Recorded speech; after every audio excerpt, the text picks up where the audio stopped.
BFM Politique avec Edwige Chevrillon, Laurent Neumann et notre invité est François Bayrou. Monsieur Bayrou, nous connaissons la composition du premier gouvernement du nouveau quinquennat d'Emmanuel Macron, un gouvernement qui est déjà touché par une affaire avec des révélations faites par Mediapart. Nos confrères ont recueilli les témoignages de deux femmes qui accusent Damien Abad, nouveau ministre venu des Républicains, de viol.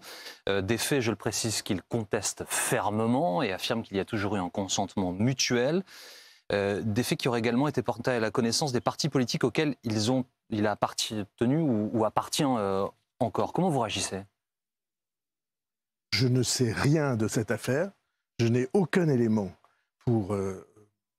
même pour y réfléchir. Il y a une justice, il y a un déroulé des enquêtes.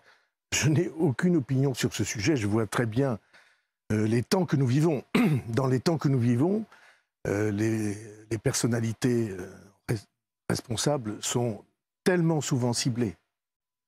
Mais il n'est pas problématique de la prendre là alors qu'il vient d'entrer au gouvernement ? Ce n'est pas moi qui ai formé le gouvernement. Je n'avais aucune information sur ce sujet, ni avant, ni après, ni de près, ni de loin. Je ne sais pas. Et je ne peux pas répondre à autre chose. Et je voudrais qu'on réfléchisse. Tous ceux qui commentent, s'ils ont des éléments, c'est normal qu'ils commentent. S'ils n'ont pas d'éléments, on est dans un déséquilibre.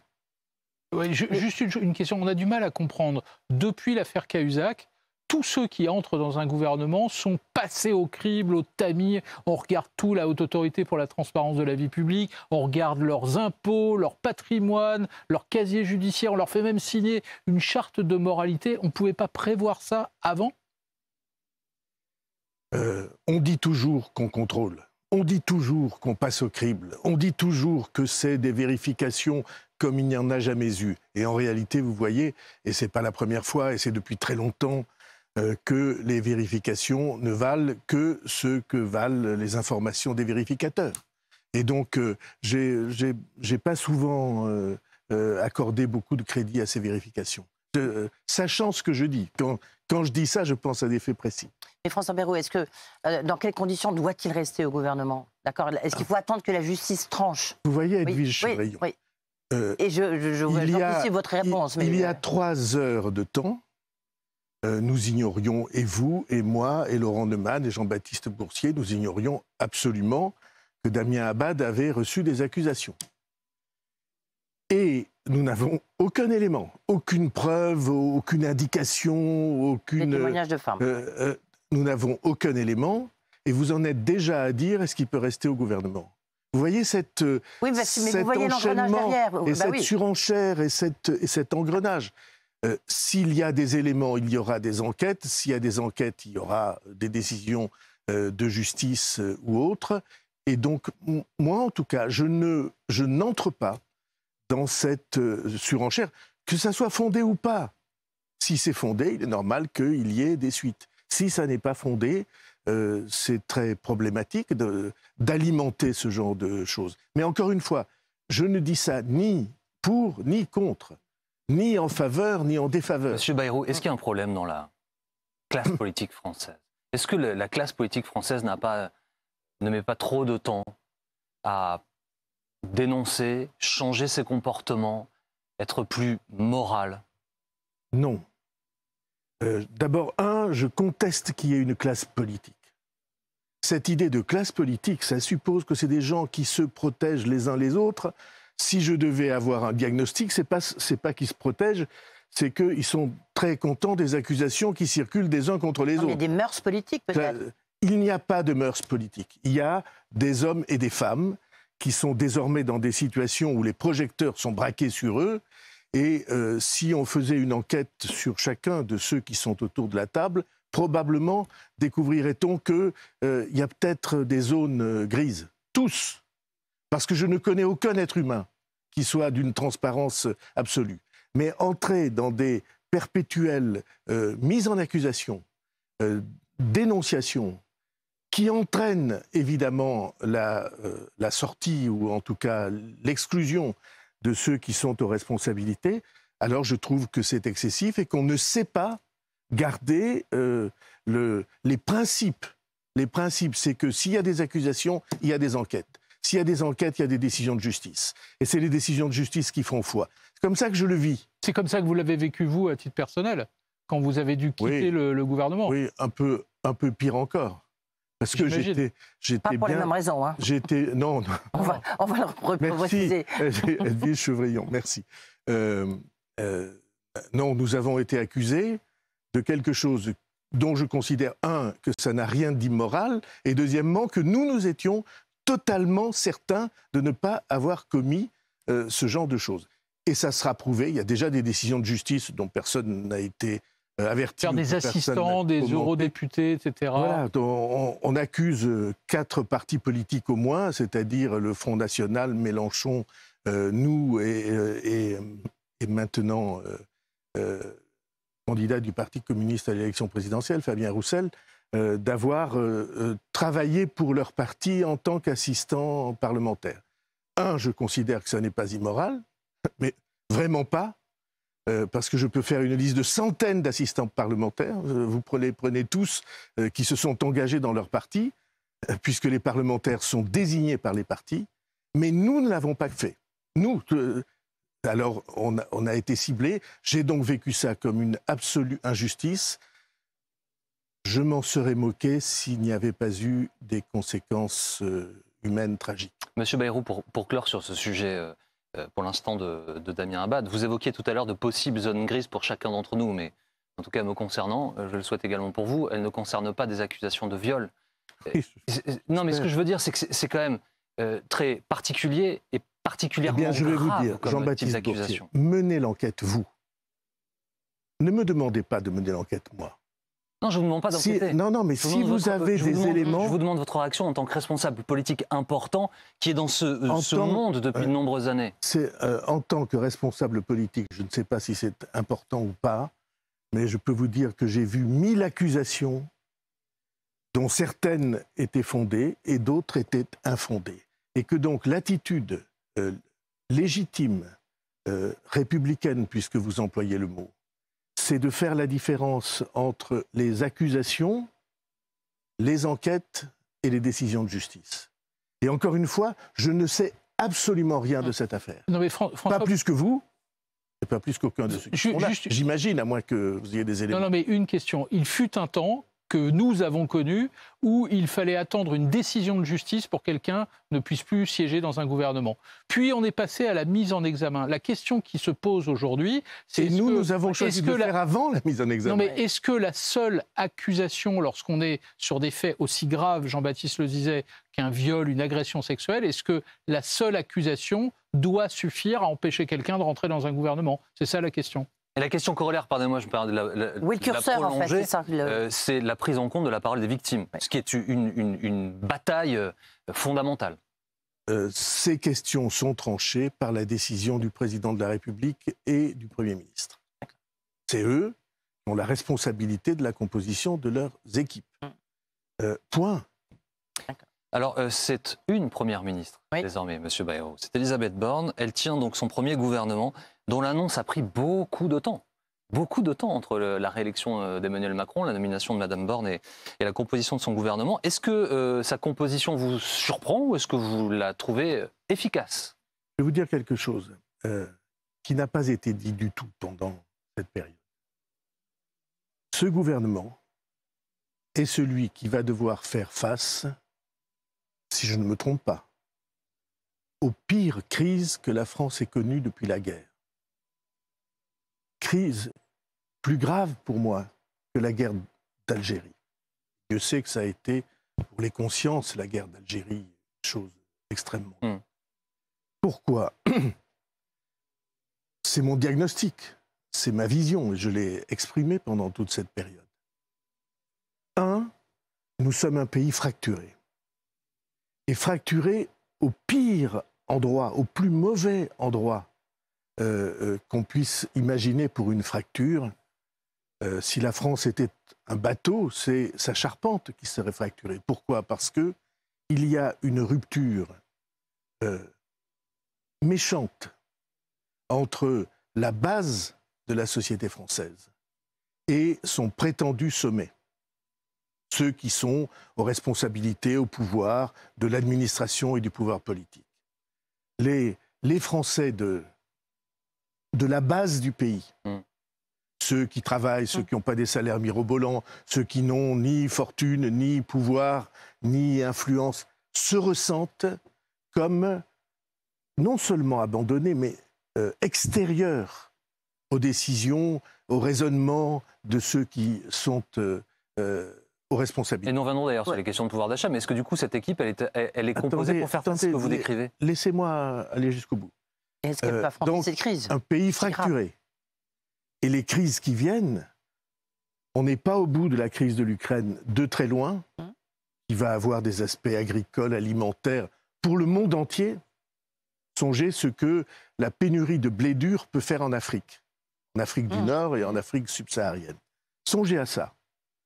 Il y a l'Ukraine, avec la possibilité d'un dérapage militaire, d'un dérapage, d'un accident gravissime, qui n'est pas écarté. Deuxièmement, il y a ce qui se passe en Chine. Personne n'en parle, personne ne le voit, mais il y a des centaines, peut-être plus d'1 millier de porte-conteneurs qui sont bloqués au port de Shanghai, ne pouvant ni entrer ni sortir en raison du zéro Covid et du bouclage total. Hein, ça se débloque un peu. Oui, il faut. Mais vous voyez que ça touche les chaînes d'approvisionnement et demander aux industriels français et au BTP, les chaînes d'approvisionnement sont bloquées. Troisièmement, je ne suis jamais rassuré sur ce qui se passe au Proche et Moyen-Orient. Si vous envisagez ces crises-là, avec les conséquences économiques qu'elles vont avoir sur une société fracturée, vous ne pouvez pas ne pas voir qu'il y a quelque chose il y a des nuages noirs à l'horizon. Et moi, je regarde le gouvernement avec avec ce prisme-là, cette responsabilité-là. Et je sais que le choix que le président de la République a fait et que la première ministre a en tête, c'est d'avoir à affronter ça en changeant la manière, en tout cas c'est leur volonté, la manière d'exercer le pouvoir. Au passage, c'est plus vite dit que fait. Non, la question c'est est-ce que ce gouvernement vous paraît taillé pour affronter ces crises? J'espère qu'il l'est et je le soutiendrai en ce sens. Et deuxième question, mais qui concerne plus votre formation politique, Monsieur Fesneau a hérité de l'agriculture, c'est un membre de votre formation politique, le MoDem. Madame Bénin a hérité du ministère de la Mer, d'ailleurs un secrétariat d'État. Les professionnels de la mer regrettent que ce ne soit pas un ministère. 2 ministres pour le MoDem, c'est suffisant? Non. Vous n'avez pas l'impression d'avoir été un peu maltraité? Si vous me posez une question sentimentale, politique. Bien sûr, nous pouvions.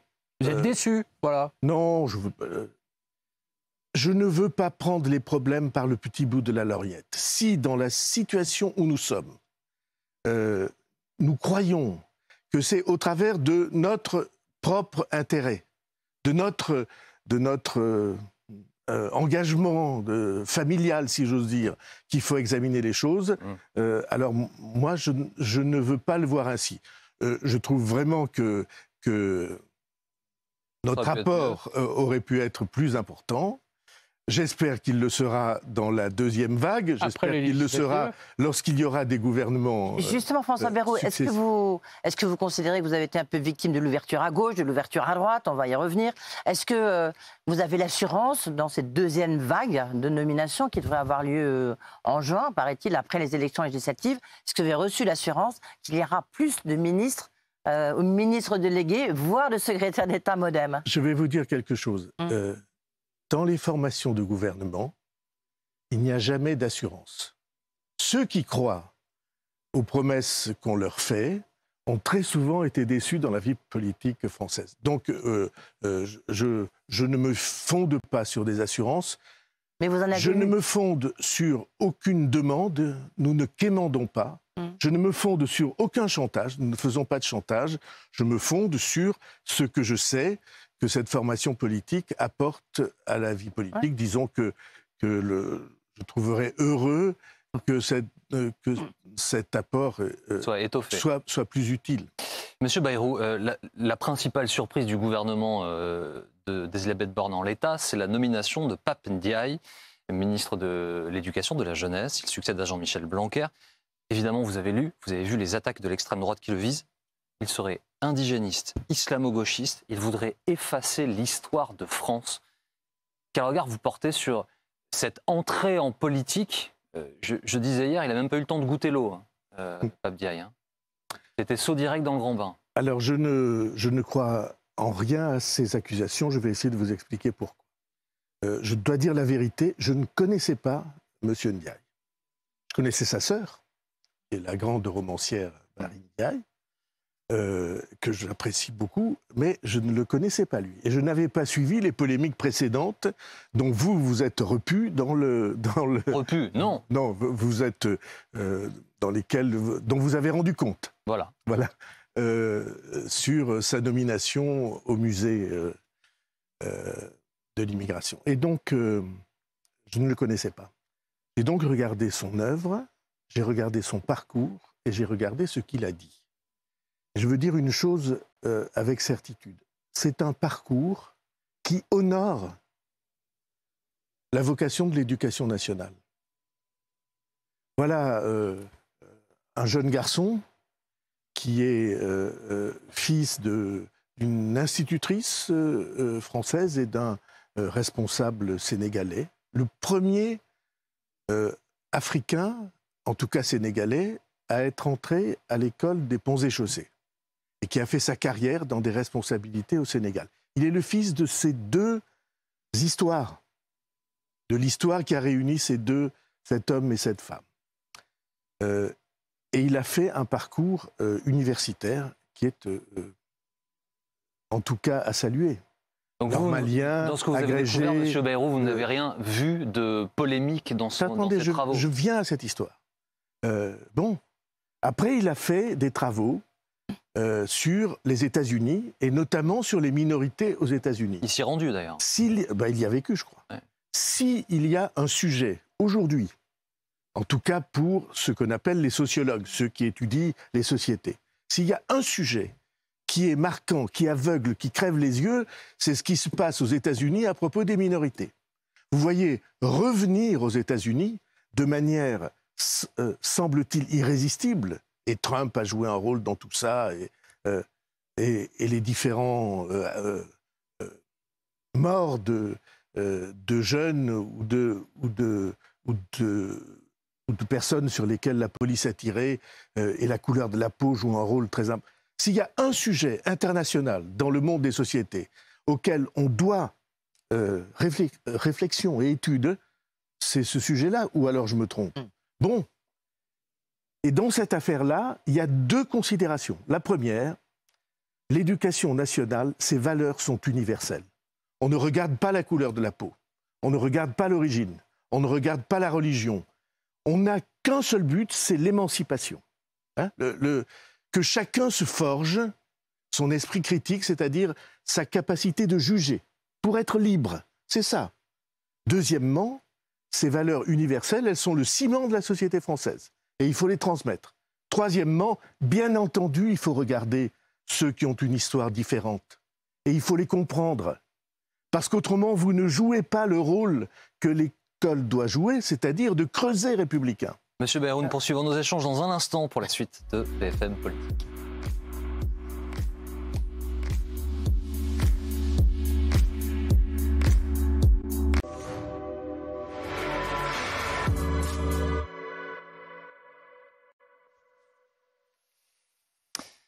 La suite de BFM Politique en compagnie de François Bayrou. Vous êtes aussi ancien ministre de l'Éducation nationale. Du coup, nous en profitons pour vous interroger sur la nomination Laurent de Pape Ndiaye. Oui, on a beaucoup focalisé sur l'opposition réelle ou supposée entre Jean-Michel Blanquer et Pape Ndiaye. Mais pardon, l'important pour toutes celles et tous ceux qui nous regardent, c'est qu'est-ce que l'on doit faire pour l'éducation nationale. Et j'imagine que le nouveau ministre est là pour appliquer la feuille de route du président de la République. Revalorisation du métier d'enseignant, réforme du lycée professionnel, le retour des maths ou pas, l'autonomie des établissements. C'est quand même ça qu'on attend d'abord d'un ministre de l'Éducation. Alors, vous avez totalement raison sur un point, c'est que un ministre de l'Éducation, vous dites sa feuille de route est fixée par le président de la République. Moi, je dis sa feuille de route est fixée par l'état de l'école, par les problèmes, par les difficultés, par la crise incroyable que l'école vit. Et cette crise demandait à tous les enseignants, sur les copies qu'ils corrigent, c'est une crise qui les amène parfois à désespérer. Les problèmes de niveau qui sont ceux de l'école en France, pas seulement mesurés dans les enquêtes internationales, parce qu'il y aurait sûrement beaucoup à améliorer ou beaucoup à dire sur les enquêtes internationales, mais mesurés dans chaque famille, dans chaque classe. J'ai, comme vous savez, des enfants enseignants nombreux et enseignants à l'entrée à l'université. Le désarroi de ce que, dans bien des cas, l'école n'arrive plus à transmettre et qui fait le socle de notre vie en commun. Le fait que des enseignants ont beaucoup de mal à faire cours. La crise des vocations qu'on est en train de vivre, il n'y a plus de vocations, ou très peu. Elles sont de qualité, j'espère, mais il n'y a plus de vocations. Tout cela, c'est ça la feuille de route du nouveau ministre. Alors, il faut changer beaucoup de choses. Je vais vous dire une chose qui, pour moi, est nécessaire. Il faut rendre de la lisibilité à l'école. Les parents ont tellement de mal à comprendre les cheminements si mystérieux, si complexes qui ont été au travers du temps, qui se sont multipliés. Il faut rendre de la lisibilité. Il faut que les parents, quel que soit leur niveau social, leur profession, leur culture, il faut que les parents comprennent ce qui se passe à l'école et qu'ils le soutiennent. Ah justement, François La Bayrou, différence, oui. Une phrase encore. Oui. Pardon. La différence entre les enfants qui réussissent à l'école et ceux qui ne réussissent pas, c'est pas seulement le niveau, mettons, culturel des familles. C'est les familles qui soutiennent l'école, qui l'aiment, pour qui c'est important, et celles pour qui c'est secondaire. Si c'est secondaire, l'échec est promis. Si c'est soutenu, si les familles soutiennent, alors exactement comme la famille Ndiaye. Hein, oui. Vous voyez les deux enfants, vous savez que c'était une famille. La maman était enseignante. Vous voyez que c'est une famille pour qui l'école était importante. François Bayrou, vous connaissez très bien, et pour cause de l'éducation nationale, est-ce que ça vous paraît le bon choix pour réformer, parce que vous-même vous dites, regardez l'état de l'école, est-ce que c'est le bon choix, le bon profil pour réformer l'éducation nationale? J'ai envie de dire, pour reprendre un mot polémique, pour réformer le mammouth. En tout cas, c'est le profil de quelqu'un qui a du poids personnel et qui sera, ou devrait être, respecté en tant que tel. Mais avec le parcours que je signale, ouais. C'est forcément quelqu'un de républicain, c'est forcément quelqu'un d'universaliste. Ça n'est pas ce qu'on l'accuse d'être. Alors justement, avec le parcours Bayrou, qui est le sien. Monsieur Bayrou, sauf que Emmanuel Macron, évidemment, a une connaissance beaucoup trop fine de la politique et son exercice pour ne pas savoir qu'il serait visé par les critiques. Oui. Derrière chaque chose, il y a souvent un petit peu de tactique. Est-ce que le président de la République, selon vous, a utilisé cette nomination, en plus des qualités évidentes de cet homme et que vous décrivez, comme une forme de diversion politique? Non. Vis-à-vis de la gauche? Non, c'est complètement stupide. Non. Il s'est préoccupé avec, là j'en suis le témoin, avec beaucoup de conscience, de trouver quelqu'un qui pourrait en effet résoudre cette fracture qui était en train de se créer à l'école, entre ceux qui ne voulaient s'occuper que des minorités et ceux qui ne voulaient s'occuper que des fondamentaux universalistes. Et il faut nécessairement quelqu'un qui soit capable de porter les deux messages. C'est une le message de je ne veux pas que vous disputiez. Non, jamais. Le message de ceux que l'école retrouve par les fondamentaux qu'elle transmet, l'universel, chacun, bien sûr l'égalité des chances, mais c'est pas... Monsieur Bayrou. Ça n'est pas l'essentiel. L'essentiel, c'est que chacun se forge une capacité de vivre et d'être et de juger de la vie. Au sujet des choix de personnes, Laurent, dans cette nouvelle équipe gouvernementale, Oui, moi j'ai une question et j'avoue que je me la pose depuis avant même la formation du gouvernement, mais dès la désignation d'Elisabeth Borne, j'ai du mal à comprendre comment le président de la République a pu hésiter aussi longtemps, nous dit-on, jusqu'au dernier moment même, nous dit-on, entre deux profils aussi différents que Elisabeth Borne, finalement nommée, et Catherine Vautrin, pour a priori mener la même politique, celle définie par le président de la République et développée pendant la campagne présidentielle. Comment on peut hésiter entre deux profils aussi différents ? En tout cas, je n'ai pas été informé de cette hésitation. Vous ne savez... Bon, et donc... Si, évidemment, vous avez été informé. Non, mais vous savez, vous en avez même discuté. Oui, on le dit, on le raconte. Mais vous nous le confirmez. C'est vrai, ce que les journaux écrivent, vous savez, je me méfie beaucoup. Non, je pense que pour moi, il n'y avait pas lieu d'hésiter. Si hésitation il y a eu, pour moi, il n'y avait pas lieu d'hésiter. Elisabeth Borne a une expérience et surtout elle est dans le mouvement de pensée du président de la République. Elle n'est pas extérieure. Elle a mené toutes les campagnes avec nous. Elle a été au gouvernement pendant 5 ans.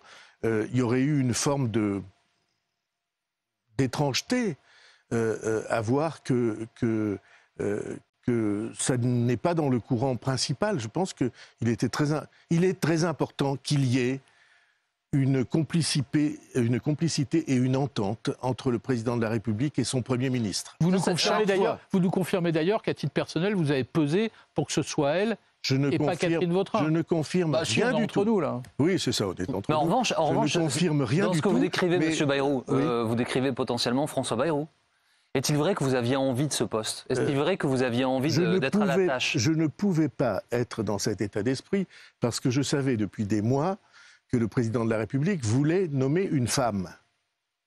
Or, je ne corresponds pas aux stéréotypes. Mais ça veut dire que c'était un critère plus important que Non, je pense qu'il avait décidé de nommer une femme, et je comprends très bien pourquoi il l'a fait. Et je pense que donc l'idée que encore une fois, je ne pouvais pas correspondre au portrait robot. Mais vous savez, vous allez dire que c'est un truc de journaliste, mais je l'aime bien quand même, donc je vais vous montrer. Il a été noté, votre message très chaleureux de remerciement à Jean Castex. On va d'ailleurs le montrer à nos téléspectateurs. Vous avez tweeté une photo de vous deux avec ce message, un merci amical, chaleureux pour ces 2 années d'engagement. Mais personne n'a vu de message de félicitations pour Elisabeth Borne, M. Bayrou. Parce que je lui ai fait un message de félicitations de vive voix. Personnel, lorsque nous nous sommes rencontrés. Il n'y a pas, puisque vous n'êtes pas une femme... Je vous signale qu'il y a un moucheron qui nous tourne autour. Oui. Je ne sais pas si je vais arriver à le... Vous voulez dire physiquement dans le studio, oui, parce que les gens ne le voient pas à l'antenne. Donc oui, il y a un petit moucheron qui se balade. Puisque nous avons noté que vous n'êtes pas une femme, ce qu'on peut dire, c'est qu'il n'y a pas de grande figure politique dans ce gouvernement. Est-ce que pour vous, c'est un gouvernement un peu de technicien ? D'efficacité. On peut pas dire que Pape Ndiaye soit un technicien. On peut pas dire que Bruno Le Maire soit un technicien. Si vous reprenez les principaux postes, non, je pense pas qu'on puisse dire ça. Je pense que c'est un gouvernement qui est très marqué par les étapes antérieures. Dans la continuité. Ce que les gens ont fait dans le gouvernement déjà. Oui. Il y a beaucoup de ministres qui étaient déjà dans les gouvernements antérieurs ou dans le Conseil du président de la République s'agissant de la ministre de la Culture. Les 2 tiers sont des élus, ou pas, mais franciliens. Il n'y a pas de Bretons, regrettent certains. Il n'y a personne du Sud-Est. Et du Sud-Ouest. Et du Sud-Ouest. Donc est-ce que pour vous, c'est sans doute peut-être le principal défaut de ce gouvernement ? Bien, comme vous avez, je vois que vous avez une capacité à me prêter des pensées. Non, je pense que plus les gouvernements sont équilibrés, et mieux c'est.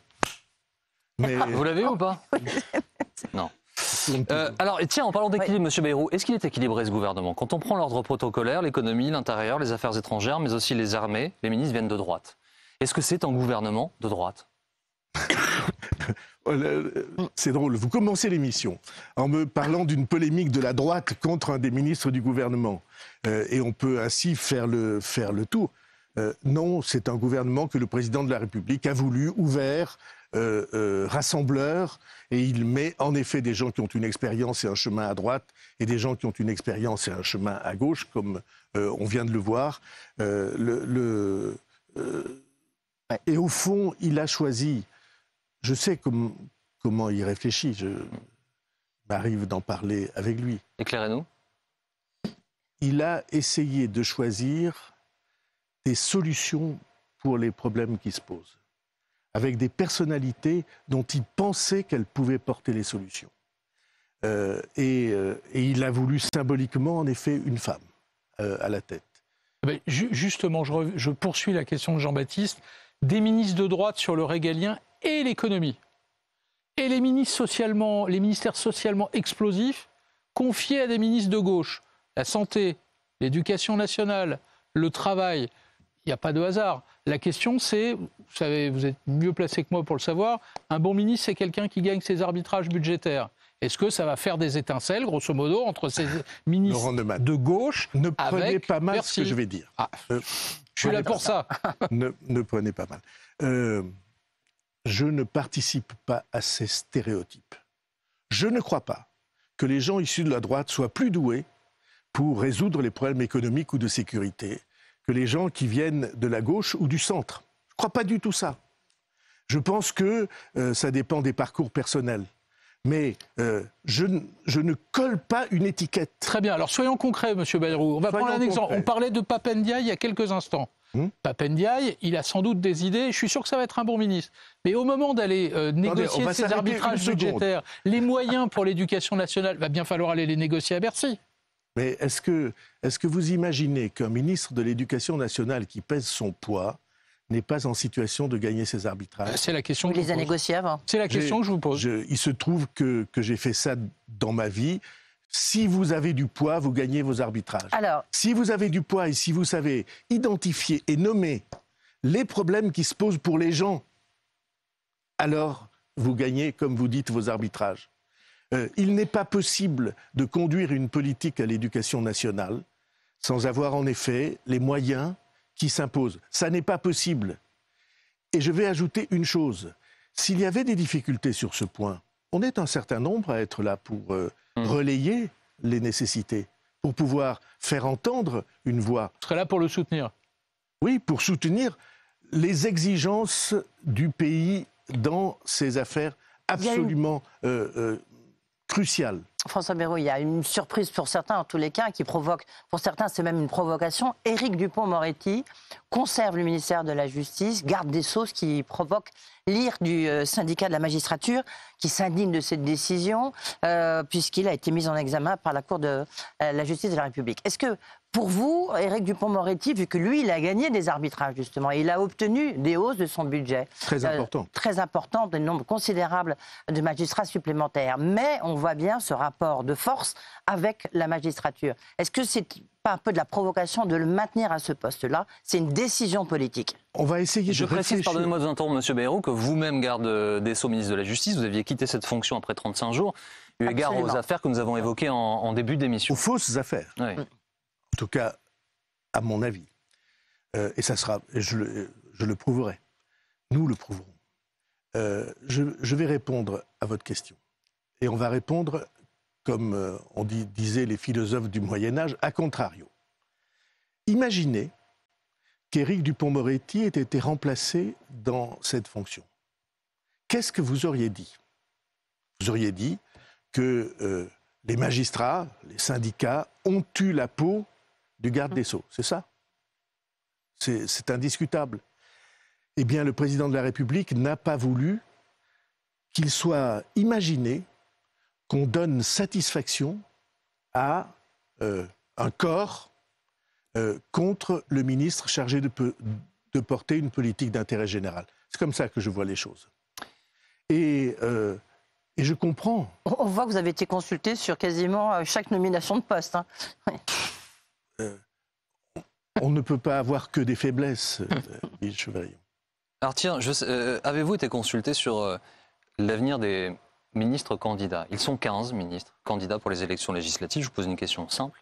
Est-ce que selon vous, s'ils perdent, ils doivent partir? Eh bien, vous demanderez ça au président de la République. Non, je vous demande votre avis. Non, ça n'est pas... La formation du gouvernement, c'est la responsabilité du président de la République et de la première ministre maintenant. C'est leur responsabilité. Il peut arriver qu'on maintienne quelqu'un parce qu'il a mené un combat extrêmement difficile, extrêmement symbolique, et que on décide que pour l'équilibre et l'intérêt général, alors on ne peut pas se contenter d'une défaite pour l'exclure. Et puis, il arrive que ces défaites soient significatives. Alors, évidemment, on les change. Mais vous demanderez au président de la République. Je vous demande à vous autre chose, parce que c'est un sujet qui vous tient à cœur, toujours en conséquence des législatives. Nouvelles élections législatives, sans proportionnelle à la clé. C'est un thème qui vous est cher. Vous étiez battu auprès d'Emmanuel Macron pour essayer de l'obtenir. Il l'avait d'ailleurs lui-même promis en 2017. L'opposition le souhaite, mais ça n'est toujours pas là. Ah non, non. Il y avait deux oppositions qui ne le souhaitaient pas. Je pense qu'aujourd'hui, ils s'en mordraient les doigts et ils seraient volontiers décidés à changer ça. C'était LR et le PS. Ouais. Les deux, profitant du scrutin majoritaire, étaient contre. Tous les autres étaient pour. J'ai signé une lettre au président de la République que nous avons portée ensemble, que j'ai écrite et qui a été signée par de Marine Le Pen à Jean-Luc Mélenchon, en passant par les écologistes, le centre, et des personnalités de droite comme Gérard Longuet et de gauche comme François Rebsamen. Donc c'est une question très importante. De cette question dépend l'équilibre ultérieur des institutions en France. C'est de ça que ça dépend. Est-ce que les citoyens vont avoir la garantie qu'ils seront représentés à proportion de ce qu'ils pèsent? Mais est-ce que le président de la République va avancer sur ce sujet, M. Bayrou? Je dis que oui, parce qu'il l'a promis lui-même, de manière absolument explicite, par ce grand débat transpartisan qu'on va mener, et dont je ne doute pas qu'en tout cas sur ce point, il y a d'autres points plus compliqués, mais ils conduisent à la proposition d'un changement ou du choix d'une loi électorale juste, enfin juste. Et pour moi, c'est très important. On va parler dans quelques instants du pouvoir d'achat, l'une des questions fondamentales dans l'esprit des Français, qui a pesé sur la campagne présidentielle en l'occurrence. Mais très honnêtement, quand on a du mal à finir les fins de mois, à payer son plein d'essence, une réforme des institutions, c'est la priorité des Français, vous le pensez vraiment ? Si un journaliste de premier plan pense que l'expression démocratique est secondaire, c'est pas ce que j'ai dit. Alors nous sommes en désaccord. Est-ce que c'est la priorité de celles et ceux qui nous regardent? Mais bien sûr que non, ça n'est pas la priorité pour les fins de mois, mais c'est la priorité quand ils veulent un pays juste. C'est la priorité quand ils veulent que leur voix soit entendue. Vous n'avez pas vu ce qui s'est passé au moment des Gilets jaunes? Vous avez suivi des centaines de milliers, millions de personnes qui manifestent à leur manière, et une grande partie du reste du pays qui dit on est solidaire de ça. Si vous ne vous rendez pas compte de cette, j'appelle ça fracture, de ce gouffre qui s'est créé entre les citoyens et les pouvoirs, alors vous passez à côté de l'essentiel. Donc si c'est une priorité après la loi sur le pouvoir d'achat, très vite on lance une réforme? Il faut en tout cas que tout de suite on bâtisse cette réforme. Une question plus personnelle, vous restez haut commissaire ou vous avez démissionné avec le gouvernement? Non, je n'ai pas démissionné parce que ça n'est pas à temps, ça n'est pas lié au gouvernement, mais il faut que j'en parle avec le président de la République. C'est pas sûr. En tout cas, vous en avez envie? J'ai remporté, si j'ose dire, ou en tout cas contribué à remporter une très grande victoire. C'est que la planification, qui hier était, je me souviens d'une mission y compris avec vous, Edwige, hier était discutée, moquée, provoquait des haussements d'épaules, comme si on allait revenir au temps soviétique ou au plan de la guerre. Le Gosplan. La planification est maintenant devenue une donnée essentielle pour tous les courants politiques. C'est même dans le titre de la Première ministre. Y compris pour le président de la République et la Première ministre, qui, du point de vue écologique, en est chargée. Donc vous en avez plutôt envie. Et donc, cette question, j'en parlerai avec le président, parce que vous voyez bien que l'introduction de la planification dans des portefeuilles gouvernementaux et dans des secrétariats généraux, si j'ai bien compris, gouvernementaux, ça nécessite une redéfinition des choses. Vous pourriez être au gouvernement aussi, du coup, vous ne pourriez pas tout faire. Non, j'ai dit que je ne voulais pas être ministre. Je l'ai dit à l'avance. Monsieur Bayrou, le pouvoir d'achat, Laurent Neumann y faisait allusion. Ce sera le premier projet de loi qui sera présenté à l'Assemblée. La Première ministre dit se méfier des fausses bonnes idées et réexplique ce matin dans la presse quelles sont les principales propositions. Les Français les connaissent, notamment la prolongation du bouclier sur le pouvoir d'achat, etc., etc. C'est quoi une fausse bonne idée? Cette expression m'a interpellé. Elle a complètement raison. Et je vais vous dire ce que c'est une fausse bonne idée. C'est de prétendre que c'est le pouvoir politique qui règle la question du pouvoir d'achat. Parce que y a des gens qui disent le SMIC à 1 500 €. Pourquoi pas 2 000? Pourquoi pas 2 500? La Suisse a un SMIC à peu près de ce niveau-là. Pourquoi est-ce que ça n'est pas une décision politique? Parce que ceux qui dirigent les questions du pouvoir d'achat, ceux qui tranchent les questions du pouvoir d'achat, c'est la réalité de la vie économique. Est-ce qu'il y a des entreprises? Est-ce qu'elles gagnent de l'argent? Est-ce qu'elles créent des emplois? Est-ce qu'elles veulent se développer? Est-ce que notre commerce extérieur est en ligne avec tout ça? Est-ce que les équilibres sont trouvés? Est-ce que les investisseurs ont envie d'investir en France pour créer des usines, pour créer des entreprises? La question du pouvoir d'achat, c'est celle-là. Et donc, l'idée que vous êtes élu, vous arrivez, vous prenez votre stylo et vous dites, à partir de maintenant, moi je décrète que le SMIC sera à 2 000 €.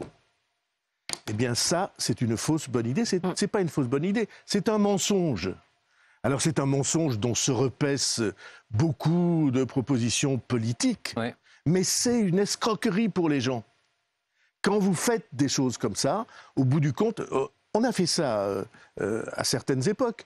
Ça a entraîné, à l'époque il y avait le franc, une dévaluation immédiate. C'est-à-dire que les gens ont perdu derrière le rideau l'argent qu'ils avaient apparemment gagné devant le rideau. Alors justement, demain, Bruno Le Maire reçoit les acteurs de la vie économique, les chefs d'entreprise, la grande distribution, pour fixer un peu le cadre de cette loi sur le pouvoir d'achat. La question du bouclier énergétique qui, pour l'instant, s'appliquait à tout le monde. On a bien vu que ça coûte très cher, que les caisses sont vides. Et puis aussi la question du chèque alimentaire. Vous, quelles seraient vos préconisations, François Bayrou? Jusqu'où doit-on aller? Qui doit être concerné pour éviter peut-être de repartir dans le quoi qu'il en coûte? Moi, je pense qu'on ne peut que cibler les aides sur ceux qui en ont le plus besoin. Ça n'est pas normal que vous et moi, nous bénéficions des mêmes aides que ceux qui sont dans la panade parce qu'ils ont besoin pour aller travailler, de prendre leur voiture tous les jours et qu'ils habitent à 35 km de leur lieu de travail. C'est pas normal. C'est injuste. D'ailleurs, quand Jean-Luc Mélenchon dit « je vais baisser la TVA pour tout le monde », la vérité est qu'il baisse la TVA 2 fois plus pour les plus riches que pour les plus pauvres. Parce que les plus riches consommant plus, c'est eux qui vont avoir le bénéfice. Et donc, il y a quelque chose d'une escroquerie dans tout ça. Il y a quelque chose d'un mensonge fait pour piquer des voix. Et donc, cette approche est une approche que, oui, j'atteste qu'il y a de fausses bonnes idées. Tout à l'heure, vous avez dit que nous étions au devant d'une des plus grandes crises que nous ayons jamais connues, notamment avec la guerre en Ukraine. Les affaires étrangères et les armées ont changé de main. Nouveaux ministres sont arrivés, Mme Colonna, M. Lecornu. Est-ce que, selon vous, il aurait été mieux d'avoir une forme de continuité, comme c'était le cas à l'économie, à l'intérieur, justement au regard de la crise que nous traversons? Oui, le ministre des Affaires étrangères et le ministre de la Défense, en réalité, sont les mêmes. Il n'y a qu'un ministre principal des Affaires étrangères et qu'un ministre principal de la Défense, c'est le président de la République. C'est ça l'essentiel de sa tâche, l'essentiel de son travail. Et donc, les changements de portefeuille ministériel, l'une et l'autre étaient en place depuis 5 ans. Le président a dû souhaiter une respiration. Et une question qui, pour le coup, a des conséquences sur la vie concrète des gens. Est-ce que vous êtes favorable à un embargo sur le gaz, le pétrole russe, pour renforcer les sanctions donc, contre la Russie, au risque que ça pèse évidemment sur la vie quotidienne des Français, sur leur pouvoir d'achat? La question ne se pose pas en France, elle se pose partout en Europe. Est-ce que vous, à titre personnel, vous y êtes favorable? Je suis favorable à des sanctions progressives et décidées en européen, dans le cadre européen. Ça veut dire quoi, progressive, pardon? Une montée progressive des sanctions. Est-ce que c'est pas ce qu'on fait déjà, M. Bayrou? Oui, je pense qu'il y a des étapes ultérieures prévues. Je pense que le chef de l'État russe, dans la dérive absolument folle dans laquelle il s'est engagé, se rend compte que la montée de la pression sur lui pose des problèmes. Et je suis absolument certain que dans la société russe, il y a de plus en plus de gens qui se rendent compte de quoi il s'agit, qui se rendent compte d'abord du caractère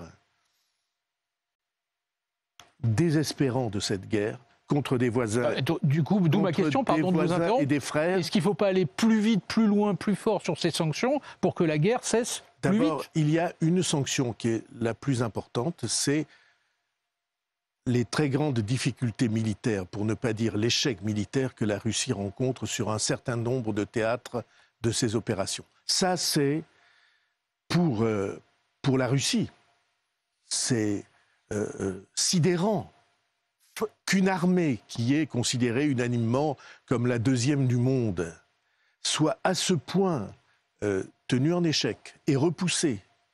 C'est un changement stratégique. Vous êtes tous familiers des grandes réflexions stratégiques que De Gaulle a initiées juste avant la guerre de 40, en disant que l'arme mécanique, les blindés, l'aviation, c'était ça qui réglait la question des théâtres d'opération et des champs de bataille. Ce que les Russes sont en train de découvrir en Ukraine, c'est que ce n'est plus vrai. Ça sera dans les livres d'histoire, ce basculement-là. Monsieur Bayrou, il nous reste 3 minutes. Je voudrais quand même que nous posions une ou deux questions et on va terminer sur un sujet un peu plus léger, sur un fait d'actualité, qui est Mbappé. Ben oui, il reste au Paris Saint-Germain. Alors, pour le coup, c'est une information qui dépasse le simple cadre sportif, manifestement, et à bien des égards. Est-ce que déjà, pour vous, c'est une bonne nouvelle qui reste ? Oui. Pourquoi ? Parce que c'est une personnalité incroyablement attachante. Et j'allais presque dire, c'est une personnalité incroyablement française. Désormais, il y a quelque chose de ce que nous espérons de la société française dans l'itinéraire, le parcours de ce garçon, dans l'assurance qu'il a prise, dans la volonté qu'il exprime, force tranquille. Hein. Et si ça pouvait s'accompagner du retour de Zidane, moi, je serais très, très content. On sait pour qui vous votez. Mais quand même, on voit qu'il est... Enfin, on ne connaît pas les chiffres, mais les chiffres les plus astronomiques, quand même, circulent sur les conditions du fait de son maintien au PSG. Est-ce que ce n'est pas quand même un peu choquant dans ce contexte de crise économique que la France n'a pas connu depuis très, très longues années, si j'en crois votre expertise ? C'est choquant, mais les sportifs, les grands sportifs, mais les grands chanteurs, mais les grands artistes ont en effet, quand on leur fait un chèque, il y a beaucoup de zéros sur le chèque. Beaucoup. Est-ce que c'est déstabilisant ? Oui. C'est choquant ? Oui. On pourrait imaginer autrement ? Oui. Mais étant à la tête d'une ville, à Pau, qui a un grand club de rugby, un grand club de basket, un grand club de football et même un club de handball et d'autres spécialités, on a été la ville européenne du sport l'an dernier, je sais que c'est comme ça. L'idée qu'on puisse échapper au monde, c'est une idée qui est vouée à l'échec. Un dernier mot. Il se trouve que vous baignez dans un océan qui est un océan où ce type d'intérêt est en effet très présent. Et il faut essayer de le faire en ayant une vision morale des choses. D'un mot, François Bayrou. Et dans le regard de Mbappé, moi je trouve quelque chose de positif. D'un mot, François Bayrou, la presse espagnole dit depuis plusieurs jours que dans cette discussion, dans cette décision de Kylian Mbappé, serait intervenu le président de la République, qui a noué des liens, tout le monde le sait, avec Kylian Mbappé depuis la victoire en Coupe du Monde en Russie en 2018. Est-ce qu'un président doit faire ça ? Décrocher son téléphone et dire à Kylian Mbappé, c'est important pour ton pays que tu restes dans ce pays, au Paris Saint-Germain et donc en France, c'est bon pour l'attractivité de la France, c'est bon pour nos relations avec le Qatar, par exemple ? Non, j'écarte la dernière partie de la phrase parce que je n'en sais rien. Pour l'équipe de France. Mais quand vous commencez la question en disant « Est-ce qu'un président doit dire « c'est bon pour mon pays et donc je décroche mon téléphone », la réponse est oui. Rien de ce qui est national ne doit être étranger à un président de la République digne de ce nom.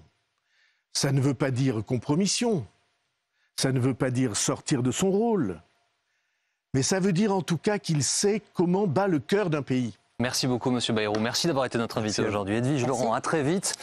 Bonjour Thomas Joubert, bonjour Fanny Weckscheider. C'est à vous les amis. Je donne rendez-vous à tout le monde, moi, à 18h.